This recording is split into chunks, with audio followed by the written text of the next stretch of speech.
Jesse, back after the international break now, and I know there's clubs always have a little bit of a reset in there. Is it, given the fact that you went into it on the back of a win in the FA Cup, has that kind of given you a bit of a lift, and you've had a good week now to try and get going for the game at the weekend?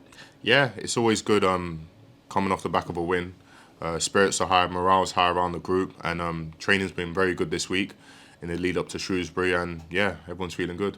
I suppose that to do that was really important, given the fact that the league form has been a little bit patchy. But to go into it on the back of a game where I think it's fair to say not many people maybe thought you'd do as well as you did, is that perhaps fair, and that it's maybe given you an even bigger lift because of that? Yeah, we go into every game trying to win. Obviously, there's no hiding it. Our league form hasn't been great recently.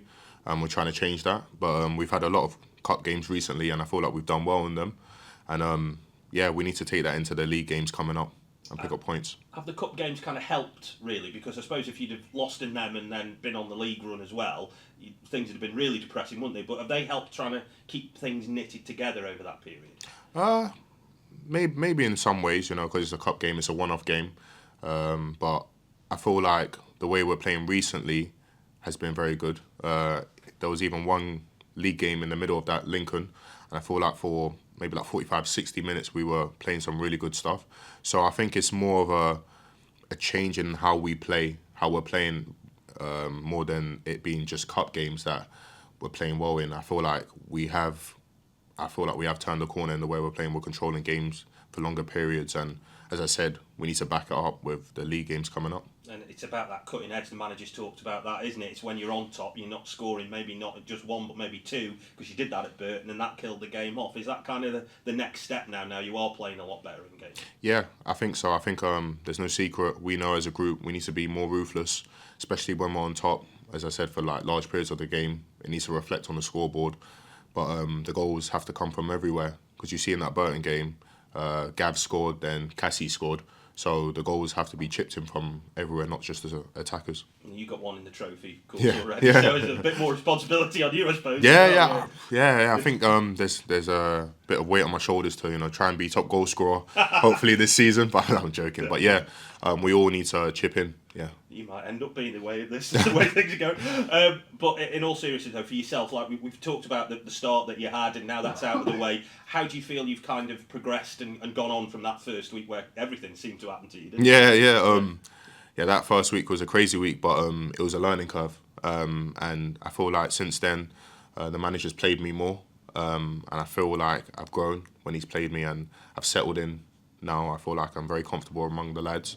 But every time I go out, I try and do my best and try and help the team win.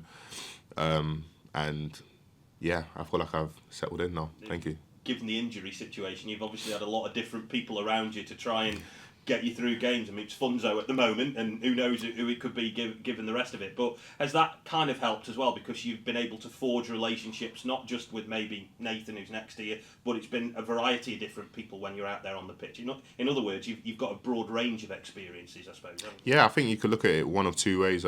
First way, the way you're saying, in terms of making new relationships with players, as you're saying, Fonzo, whether it's Cassie or Smudge or whoever. But at the same time, you would probably want, as a defender especially, that stability of building chemistry with the lads, playing with them more often. But yeah, everything's just been a learning curve at the moment.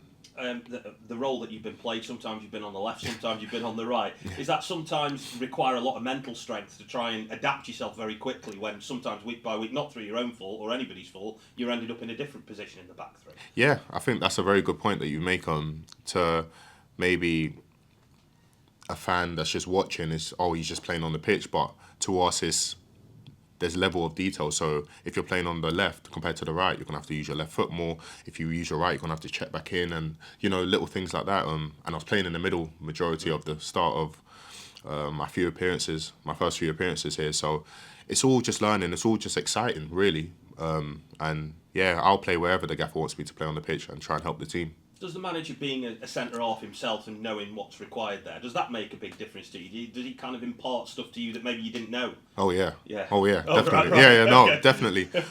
He's given me a lot of feedback on how I can improve. And I take that on board, because obviously he's had a career in the game, and now he's the manager of a League One football team. So why wouldn't I listen to him? It would be naive of me not to.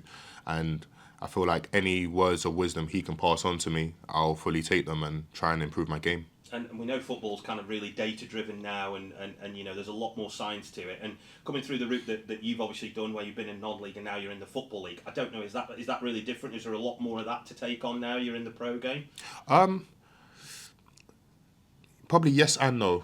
Yes, being this is probably my first time being a proper pro at a proper pro team, but at the same time I came through the Millwall ranks up until I was about 20. 19, 20. So I know how on a day-to-day it will look like being in a professional environment. But yes, I would say also that, you know, being seen as a pro, not as a youth team squad member or a 23 squad member, it is different, and I am relishing the opportunity. And one last thing to mention, obviously on Saturday you'll get backed by 1,600 supporters. The away support this year has been fantastic, hasn't it? Just tell us what difference that makes to the group of players when you're out there, when you've got that noise behind you. Oh, I love it. I honestly love it so much. Like, I'm flying into tackles and I hear the big roar, like we scored a goal, and I'm thinking, I'm buzzing off this myself. Do you know what I mean? Or we score, or we get a chance, and you know we're up in the ascendancy, and you can see the home team. Their fans are looking like, oh, this is a bit intimidating, and it makes you just want to go to war for Port Vale when I hear the fans, and they've been excellent with me, and you know, I've enjoyed it. I've really enjoyed it.